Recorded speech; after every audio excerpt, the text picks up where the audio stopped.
নমস্কার বন্ধুরা, টুসির ডেলি ব্লগে সবাইকে নমস্কার। আজকে রান্না করব ভোলা মাছের ঝাল। ভোলা মাছগুলো ভালো করে ভাজা হয়ে এসেছে। এগুলো হচ্ছে কুয়া ভোলা। তো এই ভোলাগুলো খেতে খুবই ভালো, খুবই টেস্ট। তো আমি যখনই দেখতে পাই তখনই কিনি। তো এগুলো আদা রসুন পেঁয়াজ দিয়ে ঝাল করবো। তো চলো ঝালটা করে ফেলি। মাছগুলো ভাজা হয়ে গেছে, তুলে নেব। মাছগুলো ভেজে নিয়েছি। এখানে কেটে রাখা টমেটো, পেঁয়াজ, কাঁচা লঙ্কা সবই একসাথে গরম তেলে দিয়ে দেবো, দিয়ে ভালো করে ভেজে নেব।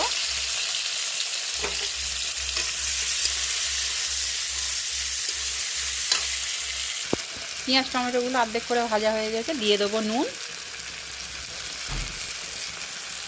আবারও একটু ভালো করে ভেজে নেব।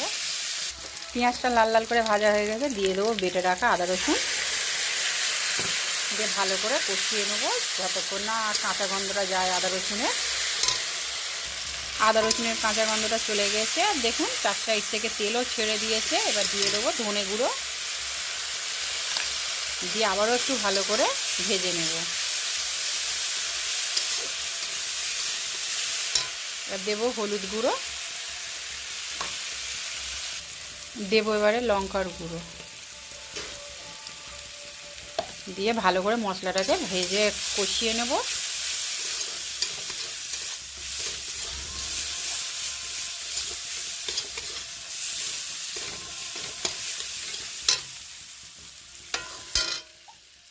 দেবো আদা রসুন ধোয়া জল একটু অল্প করে, দিয়ে মশলাটাকে ভালো করে কষাবো। মশলাটা ভালো করে কষানো হয়ে গেছে, চার সাইড থেকে তেলও ছেড়ে দিয়েছে। এবার দিয়ে দেবো জল। আর এদিকে হয়ে গেছে আমার ভাত। ভাতেরও ফ্যানটা ঝরিয়ে নেব। তো চলো মাছের ঝালটার মধ্যে এবারে মশলার মধ্যে জল ঢেলে দিই। ফোটা অবধি অপেক্ষা করব, ফুটে উঠলে মাছগুলো দিয়ে দেবো।